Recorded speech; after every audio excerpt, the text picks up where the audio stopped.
नमस्कार मंडळी, आम्ही दोघी जावा या चॅनलमध्ये तुमचं सर्वांचं खूप खूप मनापासून स्वागत आहे। तर आम्ही ट्रिपला गेलो होतो, तुम्हाला माहितीच आहे। याच्या अगोदरचा व्हिडिओ महाबळेश्वरचा तुम्ही पाहिला असेलच, पाहिला नसेल तर तो बघून घ्या। खूप छान ट्रिप झाली होती आमची। आणि त्याच दिवशी महाबळेश्वर नंतर दुपारी आम्ही 3-4च्या दरम्यान प्रतापगडवर पण गेलो होतो। महाबळेश्वरचे सगळे पॉईंट बघून झाल्यानंतर आम्हाला जरा खूप जास्त उशीर झाला, म्हणजे जायला पाहिजे दुपारपर्यंत, पण संध्याकाळ झाली होती आम्हाला प्रतापगडवर जायला। त्यानंतर आम्ही वरती गाडी खाली पार्किंगला लावली आणि वर चालत गेलो। थोडंसं रस्त्याने चालत गेलो पायरीपर्यंत। तिथे थोडंसं बांधकाम चालू होतं, त्यामुळे रस्त्याला दगड किंवा ते जे बांधकामाचं साहित्य आहे ते अस्ताव्यस्त सगळं पडलं होतं, त्यामुळे पुढे गाडी गेली नाही।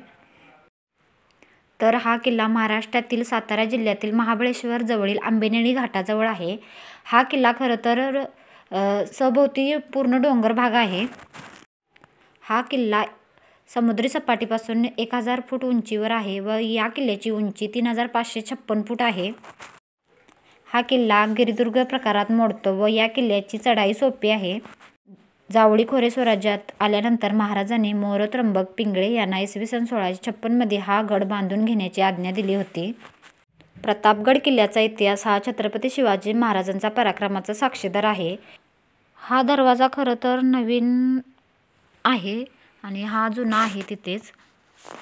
आणि हे काय, खरं तर आम्हाला महाबळेश्वरहून येताना वेळ झालता आणि 5-6 वाजलेले, त्यामुळे आम्ही हा व्हिडिओ गडबडीतच बनवला। आणि गडाची दुरुस्ती पण चालू होती, इकडे तिकडे म्हणजे गवंडी काम करणारे माणसे पण तिथे आम्हाला पाहायला मिळालीत आणि दगड पण तिथं अस्तव्यस्त पडलेले होते। आणि प्रतापगड बघायला सुद्धा भरपूर गर्दी होती। महाराज आणि अफजल खान या दोघांच्या भेटीचा साक्षीदार ठरलेला प्रतापगड आज देखील त्या स्मृती आपल्या हृदयात साठवून मोठ्या दिमागात उभा आहेत। प्रतापगडच्या पायथ्याशी खान आला बेगुमान, नाही त्याला जाण शिवाजी राजाच्या करामतीची, शिवाजी राजाच्या करामतीची।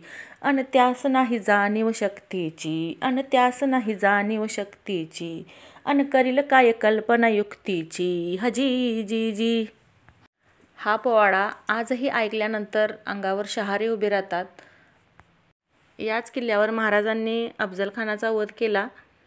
इथे पाहण्यासारखी ठिकाणे म्हणजे प्रतापगडावरील बुरुज, शिव मंदिर, तुळजाभवानी मंदिर, बालेकिल्ला, अफजल खानाची कबर, हनुमान मंदिर इत्यादी पाहण्यासारखी मुख्य ठिकाणे आहेत।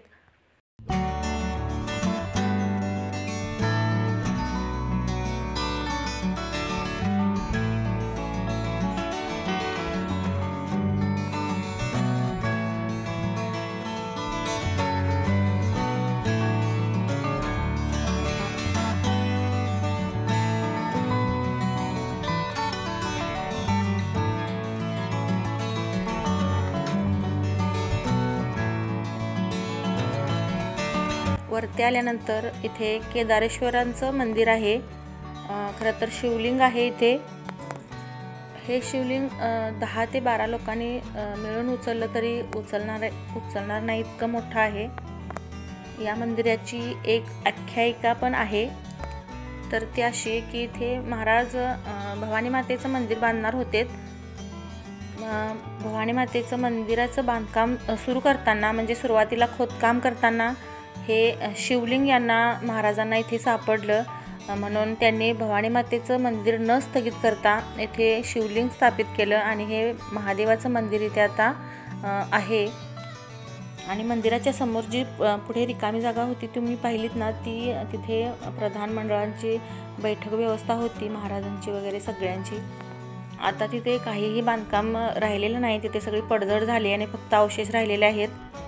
मंदिराच्या मागच्या साईडला पहा, इथे एक भुयारी मार्गसुद्धा आहेत। तिथून खाली आता वाट नाही आहे, खाली गेलं तर खाली डायरेक्ट डोंगर आहे।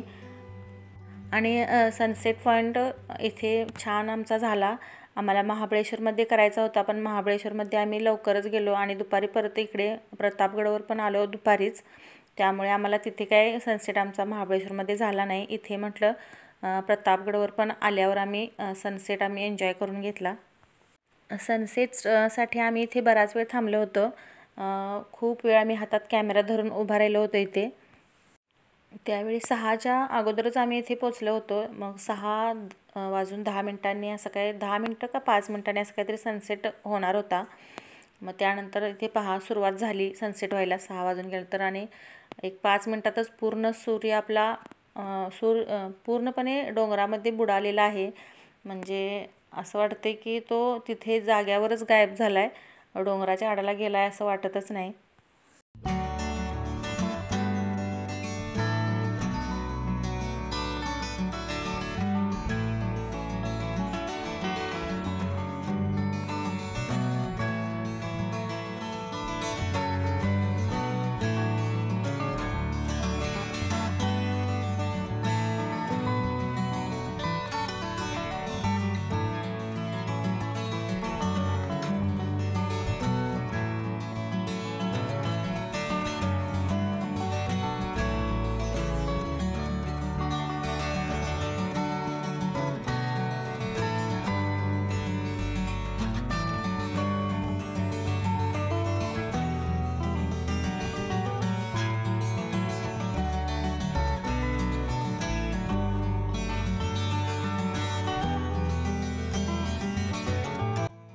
ही आहे गडावरील सगळ्यात उंच जागा. खरं तर या ठिकाणी छत्रपती शिवाजी महाराज यांचा अश्वरूढ असा पुतळा आहे, म्हणूनच या जागेची उंची वाढलेली आहे. खरं तर या पुतळ्याची उंची 36 फूट आहे. वरती जो पुतळा आहे तो 16 फूट आहे आणि खाली जे बांधकाम दिसतंय ते 20 फूट आहे.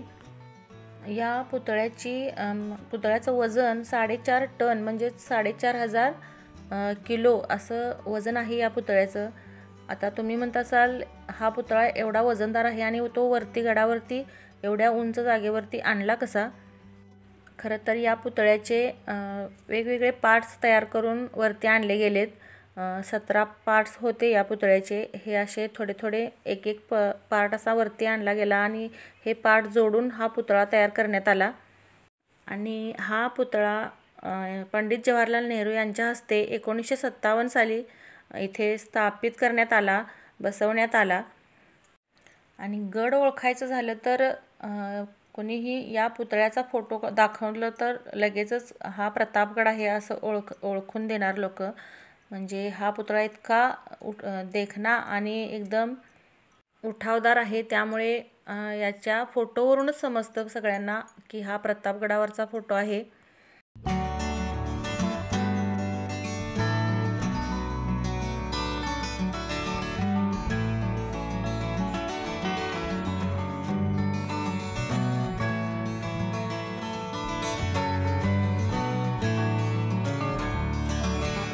आपण आता चाललोय तो सर्वात महत्त्वाचा आणि सुंदर असा दिसणारा बुरुज म्हणजे टेहाळणी बुरुज. आणि याच बुरुजाला दुसरं एक नाव आहे ते म्हणजे शिवप्रताप बुरुज. 4थीच्या पुस्तकामध्ये हे सगळं शिकलेलं आहे पहा इतिहास हा. आणि त्याच पुस्तकामध्ये एक या गडाचं चित्र होतं. ते चित्र म्हणजे याच बुरुजाचं ते चित्र आहे. आणि हा बुरुज याच चित्रावरून ओळखला जातो की हा प्रतापगड आहे. वरती गेल्यानंतर भगव्या झेंड्याला नमस्कार करून आम्ही परत जायला खाली निघालो. इथे थोडा वेळ 5-10 मिनटं घालवलीत आम्ही. थोडा वेळ बसलो. हा झेंडा पहा, शिवाजी महाराजांची आठवण करून देणारा हा झेंडा. याला दर्शन याचं घेऊन आम्ही परत जायला निघालो. तोपर्यंत खूपच उशीर झाला होता. 4 वाजल्यापासून 6 सूर्यास्तानंतर आम्ही एक अर्धा तास गेला म्हणजे 6:30 वाजलेत आम्हाला वरतीच. खाली जाईपर्यंत पूर्ण अंधार पडला होता, त्यामुळे व्हिडिओ आम्ही इथेच थांबवला. आणि वस्तीला आम्ही रायगडवरती जाणार होतो. वस्ती आम्ही रायगडवरती करून दुसऱ्या दिवशी रायगडला जाणार, सकाळी उठून लवकर रायगडला जाणार होतो. तोही व्हिडिओ तुम्हाला 1-2 दिवसाने मिळेल पाहायला. तुम्हाला हा व्हिडिओ कसा वाटला कमेंटमध्ये सांगा आणि व्हिडिओला एक लाईक नक्की करा. धन्यवाद.